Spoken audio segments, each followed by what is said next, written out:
Assalomu alaykum, hurmatli tinglovchilar. Bugun biz sizga mo'ljallagan darsimiz kartografiya, topografiya va kartografiya asoslari fanidan kartografik generalizatsiya degan mavzuda suhbatlashamiz. Biz bu mavzuni yoritishda ikkita reja tanlab olganmiz. Birinchi rejamiz kartografik generalizatsiya va uning xususiyatlari. Ikkinchisi generalizatsiyaning turlari degan ikkita reja haqida gaplashamiz. Hop, yer yuzining yoki uning biror qismini kartada tasvirlashda globusdan karta qismiga o'tayotganda hammasini bir vaqtda to'liq aks ettirish imkoniyati yo'q. Shuning uchun biz buni tasvirlayotganimizda shu globusdan karta qismiga o'tayotganda demak hamma tafsilotlarni bir vaqtda hammasini ko'rsatib bo'lmaydi. Biz shu uchun buni demak uning asosiylari, eng keraklarini saralab olib, umumlashtirib tasvirlash jarayoni bu juda murakkab jarayon hisoblanadi va mana shu uni ma'lum bir qoidalarga asoslanib yaratishimiz kerak. Mana shu jarayonda fanda bir so'z bilan generalizatsiya deyiladi, kartografik generalizatsiya deyiladi. Endi generalizatsiya bu ancha hammaga ma'lum bo'lmagan tushuncha, shuning uchun shu narsalarga izoh berishimiz kerak.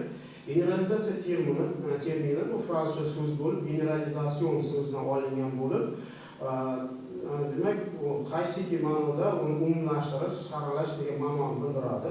Bundan tashqari bu lotin tilida ham bor. Bu lotin tilidagi varianti bu generalis deb ataladi. Generalis ham ikkalasi bir-biriga so'z, bir-biriga yaqin bo'lgan ma'noni bildiradi. Bosh umumlashtirish degan ma'noni bildiradi. Ya'ni biz o'zimizda oddiy eng qulay variant aytadigan bo'lsak, ana shu generalizatsiya jarayoni bu umumlashtirish, saralash va eng muhimlarini ajratib olish jarayoni shu fanda kartografik generalizatsiya deyiladi. Hop, davlat standartida kartografiya jamiyati tomonidan generalizatsiyaga qanday ta'rif beriladi? Bu demak uni ta'rifi quyidagicha: kartada yoki ma'lum bir shu tortishuvlar bor, kartami, xaritami degan. Bizda shu xarita, geograflar xarita terminini ko'proq ishlatishadi. Karta termini esa kartograflar, geodezistlar karta deb ishlatishadi. Har ikkalasi ham noto'g'ri emas. Shuning uchun qaysi birida slaydda yoki boshqa adabiyotda duch keladigan bo'lsangiz, har ikkalasini ishlasangiz ham noto'g'ri bo'lmaydi. Demak, kartada tasvirlanayotgan obyektlarning, demak kartaning maqsadi, masshtabi hamda kartaga olinayotgan obyektning umumiy mazmunidan kelib chiqib, eng kerakli ma'lumotlarni kartaning o'sha masshtabidan kelib chiqib saralab ajratib olish jarayonini, umumlashtirish jarayonini kartografik generalizatsiya deyiladi. Va aynan mana shu generalizatsiyaning asosiy ma'nosi bu shu borliqni, ya'ni kartaga tushirayotgan jamiki voqea jarayonlarini tafsilot deyiladi. Ana shu kartografiyaga tushirish jarayoni tafsilotlarini o'ziga xos, demak asosiy tipik ma'nolarini, xarakterli tomonlar, xususiyatlarini saqlab qolib, demak umumlashtirib kartaga tushirish jarayonini biz kartografik generalizatsiya deymiz. Hop, endi kartografik generalizatsiyada quyidagi asosiy omillar mavjud. Asosiy omillar bular: birinchisi kartaning masshtabi, kartaning maqsadi. Kartaning maqsadidan boshlaganimiz to'g'riroq bo'ladi. Kartaning maqsadi bu demak ularni qanday maqsadga mos kelishi va qanday maqsadda tuzilyapti. Ilmiy maqsaddami, harbiy maqsaddami, davlat ahamiyatiga ega bo'lgan o'ta muhim maqsadlardami yoki iqtisodiyot tarmoqlarining biron bir xo'jalik tarmoqlarigami, masalan kimyo sanoati, boshqa yoki tabiiy kartalar, ma'lum bir landshaft kartalarini demak qanday maqsadda tuzilayotganiga qarab shudagi jamiki obyektlarni qamrab olishga to'g'ri keladi. Kartaning maqsadiga javob bermaydigan boshqa obyektlarni demak biz saralashdan chiqarib tashlashimiz kerak. Masalan, tabiiy kartalarda sanoat ahamiyatiga ega bo'lgan yo'llar yoki katta yirik zavodlar, fabrikalar yoki yirik ishlab chiqarish majmualarini tasvirlash umuman noto'g'ri. Ya'ni bu yerda tabiiy karta bo'ldimi, demak bu yerda hududdagi tog'lar, tekisliklar, ko'llar, daryolar, suv obyektlari agar ma'lum bir ochiq joylar qoladigan bo'lsa, ana shu kartaning mazmunini yanada yaxshiroq, to'liqroq yoritish maqsadida bizlar demak ana shunday shaharlarni, yirikroq shaharlarni olishimiz mumkin. Ya'ni tabiiy kartani tuzayotganimizda, generalizatsiya qilayotganimizda faqat tabiiy geografik ma'lumotlarni saralab olamiz. Iqtisodiy kartalarni saralab olayotganimizda, ana shu iqtisodiy kartalar yaratganimizda, ana endi bu yerda iqtisodiy zonalar, yirik transport tugunlarini, port shaharlar yoki bo'lmasa ana shu dengizda, okeandagi kema qatnovini, ana shunday ma'lumotlar yig'ib olinadi.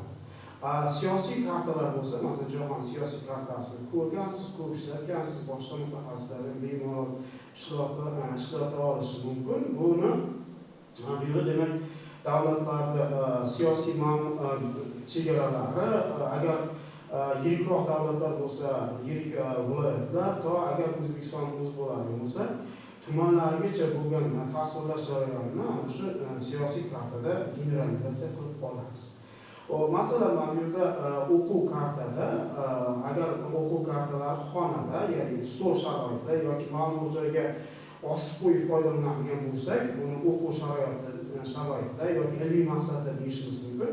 Ana shu yerda demak mayda orcha detallarini ko'paytirib yubormasdan tasvirlashimiz kerak.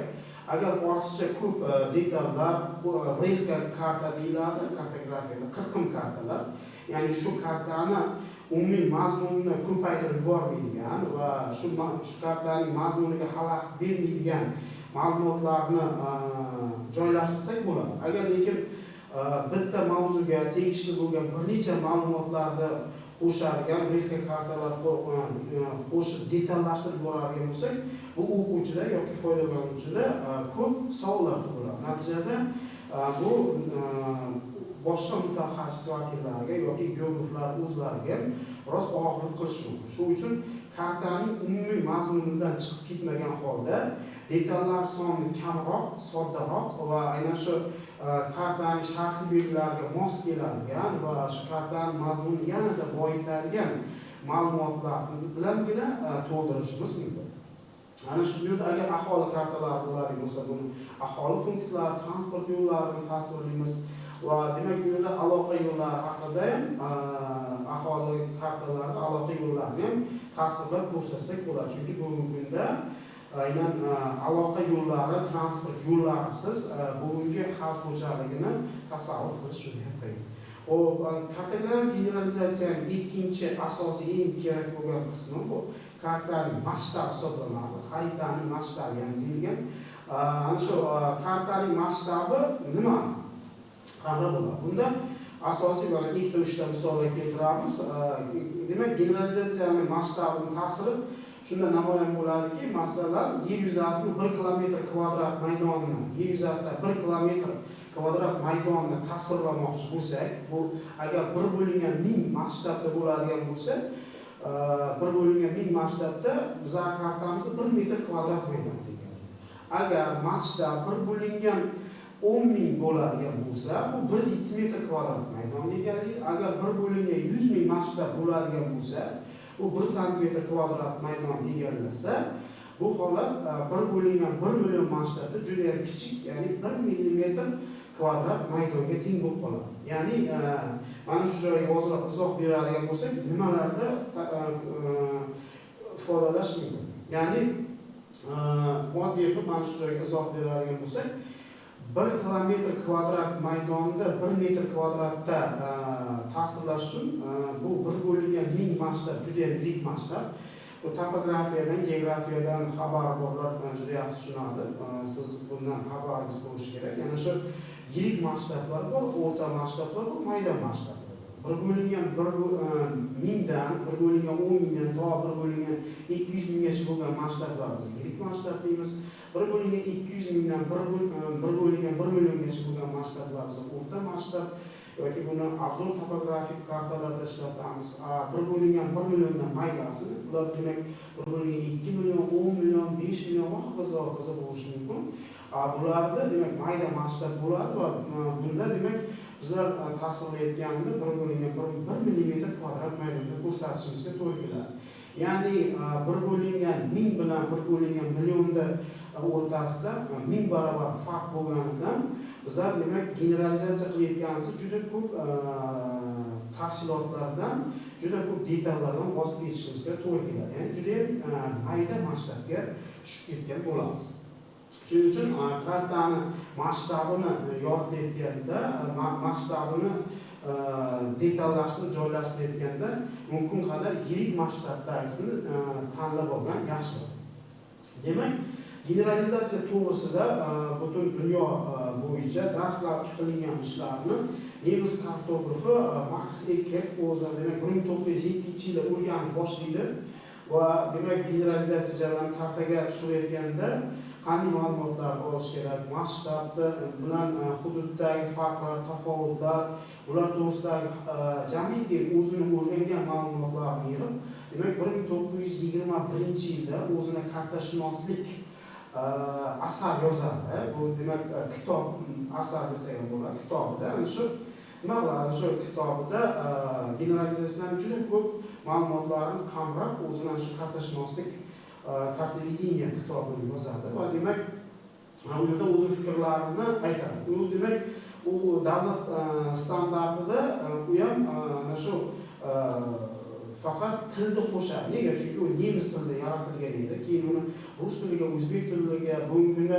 dunyoning barcha tillariga tarjima qilingan. Chunki kartografiya bugungi kunda ommalashib, mana shu GIS programma deymiz, geografik informatsion tizim, kartamilar yoki geografik axborot tizimi shu darajada know-how texnologiya bilan ta'minlangandan so'ng, demak bugungi kunda generalizatsiyaning bir necha turlaridan foydalanishimizga to'g'ri keldi. Shuning uchun Eckertning bu asari, kitobi butun dunyo kartografiya jamiyati tomonidan ilib kutib olindi va juda ko'p tillarga tarjima qilinib, undagi ma'lumotlar demak barcha nurga nima qilingan, yoritilgan. Demak davlat standarti kartografik generalizatsiyaga quyidagicha ta'rif beriladi. Bunda demak maqsad, masshtab, mazmun va til. Nega? Chunki ingliz tilida yaratilgan kartalar, butun dunyo tilida, 6 tilda yaratilgan kartalardan biz bemalol foydalansak bo'ladi. Lekin ma'lum tillarda, masalan bolgar yoki rumiy tilda tasvirlangan kartalar yoki adabiyotlarda bizlar demak tilni qo'shishimiz kerak. Buni kartografiyani kartografik lingvistika degan qismi bor. Ana shu qism mana shu kartani qaysi tilda yoki davlatlar nomi qanday yoziladi, generalizatsiya qanday tasvirlanadi, globusdan karta qismiga qanday ko'chadi, mana shularni jamiki qismiga kartografik lingvistika javob beradi. Xo'p, ana shu yerda generalizatsiyaning asosiy ma'nosi bu yerda demak kartaga olinmayotgan, sig'mayotgan qismining agar juda ham muhim bo'lsa, shu hudud uchun juda ham muhim bo'ladigan bo'lsa, biz alohida yirikroq masshtabda shu kartada, qirqim kartada ko'rsatishimiz mumkin. Masalan, butun dunyo kartasida Yevropa mamlakatlarini iqtisodiyot ancha yirik va shu bilan birgalikda rivojlangan davlatlar ko'p. Natijada biz nima qilamiz?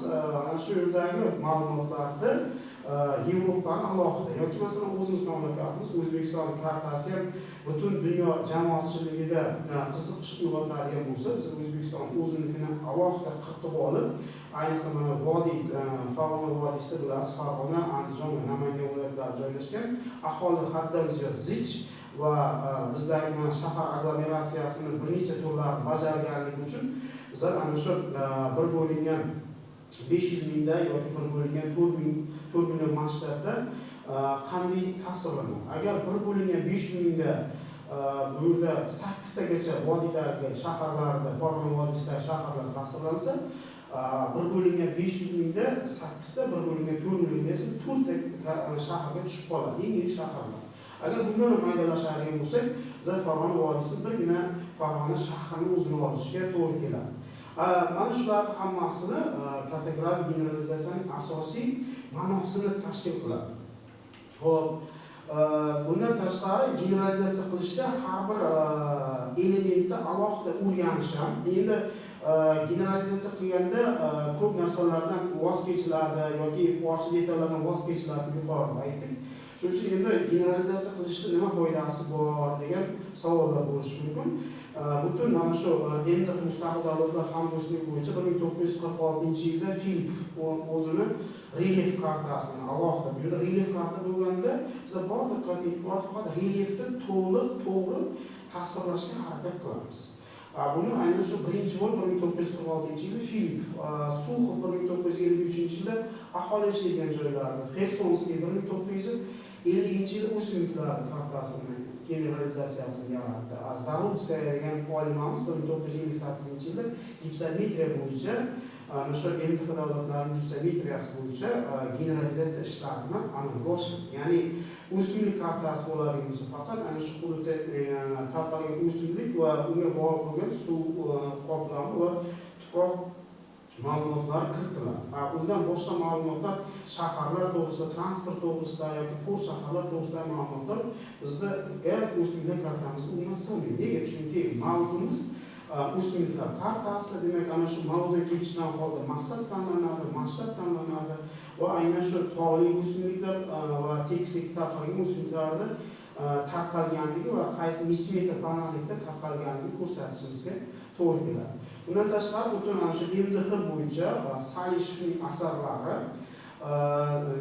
juda ham butun kartografiya jamoatchilik tomonidan iliq kutib olinadi. Chunki qaysidir ma'noda Salishev mana shu kartografiyani eng yirik ustozlaridan biri.